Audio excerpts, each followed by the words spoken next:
सकाळी सकाळी तर टिफिनचीच घाई असते. आज हे बघून तर तुम्हाला कळालंच असेल की टिफिनसाठी आज काय बनतं आहे ते. मी पूर्वीला टिफिनसाठी आलू पराठे देत होती.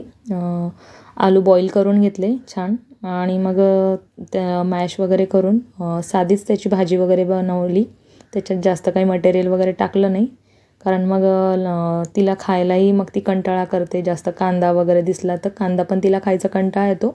तिच्यासाठी 2 पराठे बनवून घेतले आणि म्हटलं आमच्यासाठी नंतर बनवूयात तिचं सगळं झाल्यानंतर. मोठ्या टिफिनसाठी तर 2 ब्रेक होतात त्यांचे. मोठ्या ब्रेकसाठी पराठे आणि दही दिली होती मी तिला आणि छोट्या ब्रेकसाठी म्हटलं काय बनवू काय नको रोजचाच विचार असतो, म्हणून म्हटलं आज घरात जे चिप्स होते तेच फ्राय करून दिले. त्याच्यानंतर घरातली कामं वगैरे आवरायला घेतली. मी डीमार्टमधनं लास्ट टाईम तुम्हाला बोलली होती की तिला डेली यूजसाठी टी-शर्ट्स आणलेत म्हणून. डीमार्टचे कपडे मला नेहमी म्हणजे आवडतात. डेली यूजसाठी चांगले असतात आणि रिजनेबल रेटमध्ये पण असतात. पण त्याच्यावरच्या पॅन्टी मला तिथे काही भेटल्या नव्हत्या मॅचिंग, म्हणून मी मिशोवरनं ऑनलाईन ऑर्डर केल्या होत्या. तेही मला काल पार्सल रिसीव झालं होतं. फ्रूटचे लाडू वगैरे बनवून घ्यायचे होते मला, म्हणून मी काजू बदाम घीमध्ये थोडं रोस्ट करून घेतलं आणि मग शेंगदाणेही थोडे भाजून घेतले.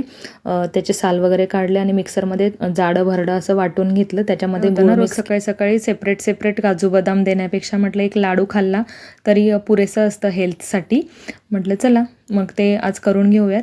व्हिडिओ आवडला असेल तर लाईक अँड शेअर करा. हो, चॅनलला सबस्क्राईब केलं नसेल अजूनही तर प्लीज चॅनलला सबस्क्राईब करा. बाय.